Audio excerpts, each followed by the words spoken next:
دعائے حجب۔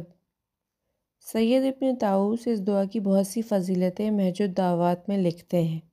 اگر یہ دعا کسی شخص کے لیے مدہوشی یا بے ہوشی یا عارضی پاگل پن میں پڑھی جائے تو وہ ٹھیک ہو جائے گا۔ اگر عورت کو کئی اسقاط حمل ہوں تو زندہ بچے کو جنم دینے کے لیے یہ دعا پڑھیں۔ گناہوں کی بخشش اور رزق کی فراوانی کے لیے یہ دعا لگاتار 40 جمعے کو غروب آفتاب کے بعد پڑھیں۔ دعائے حجب۔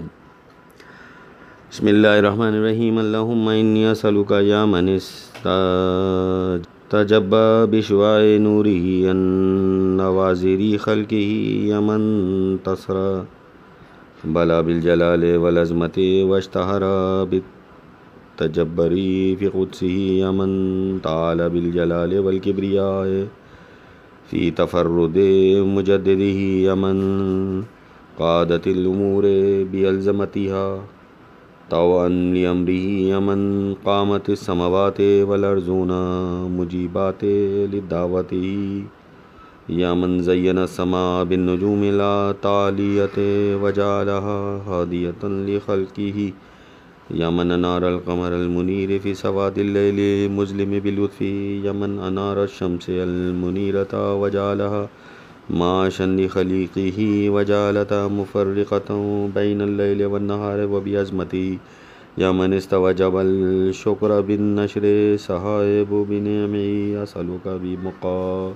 بمواقد العز من عرشک ومنتہى الرحمۃ من کتابک وبکل اسم ولک سمیت به نفسک واستأثرت به فی علم الغیب عندک وبکل اسم ولک انزلته فی کتابک وأزبیته فی قلوب الصافین الحافین حول عرشک فتراجعت القلوب إلى صدور عن البیان بإخلاص الوحدانیۃ والتحقیق الفردانیۃ مقرۃ لک بالعبودیۃ وإنک أنت اللہ لا الہ الا انت وأسألک بأسمائک التي تجلیت بها الکلیم علی الجبل العظیم فلما بدا شعاع نور الحجب من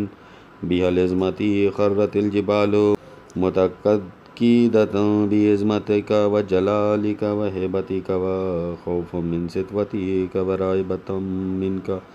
فلا الہ الا انت فلا الہ الا انت فلا الہ الا انت وأسألک باسمک الذی وطفت فی رتق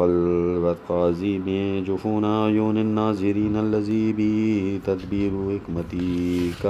وشواہد حجج انبیائک یعرفونک بفتن القلوب وانت فی غوامض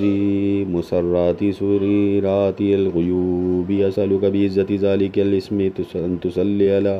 محمد وآل محمد ان تصرف عنی وعن اہل خزائنتی والجمیع المؤمنین والمؤمنات جمیع الآفات والآہات والآراض وامراض وخطاء والذنوب والشاک والشرک والکفر والشقاق والنفاق والضلالۃ والقطع والجلا والغضب والعسر والضیق فساد الضمیر وعلول النقمۃ وشماتۃ الاعداء وغلبۃ الرجال انک سمیع الدعاء لطیف لمن تشاء صدق اللہ العظیم۔